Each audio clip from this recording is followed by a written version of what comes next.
The interstitials went through a story process just like any of our other segments.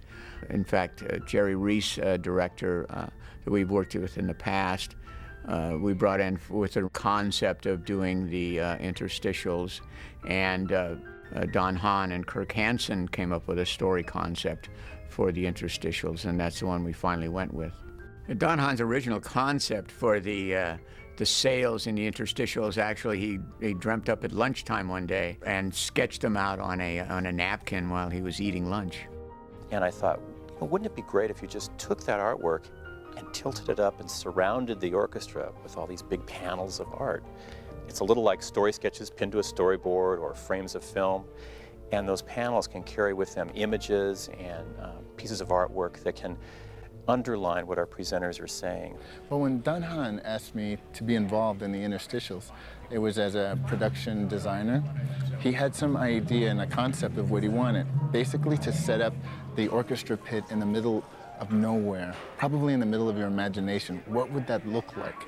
So I figured, well, if we're going to set up the sails in the middle of your imagination, why don't we make the sails out of a material that you've never seen before? It's translucent, transparent.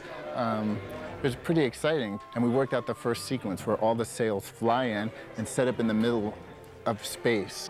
What we've done with the interstitials is sort of an homage to the original, where they had the orchestra with shadows on the background, and we've created a whole orchestra that there are shadows on these panels behind them.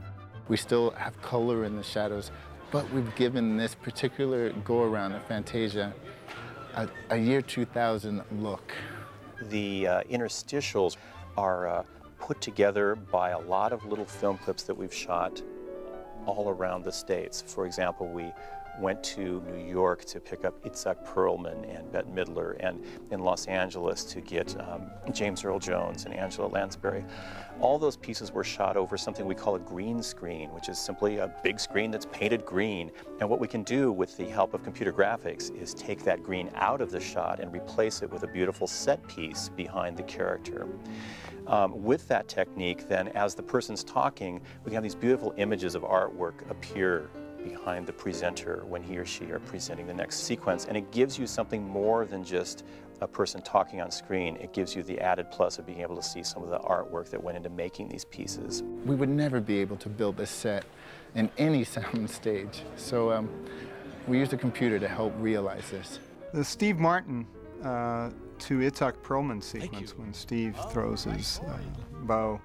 Oh, sorry. Could I have another stick thingy, please? Oh, That whole sequence is a very good example of how we had to put and create a reality out of many different parts. The orchestra was shot in Los Angeles. The Steve Martin portion was not shot at the same time as when we had that orchestra. We had to shoot Steve many, many, many months later. And somewhere between the time that we shot the orchestra and we shot Steve Martin, we shot Itzhak Perlman in New York. Those three components and marrying them together is one thing, so none of them were there at the same time. On top of that, the material that's in the background, all of the stuff for Steve Martin, especially his whole sequences, was done at one time and is all computer generated. It's not what was back there when we shot the orchestra at all. And as well as you pan over to Itzhak Perlman, the material there actually was generated at a different time than the material behind Steve Martin, even on the computer. So we had elements for Steve behind him and elements behind Itzhak that all came together to make you feel like you were in just one place at one time.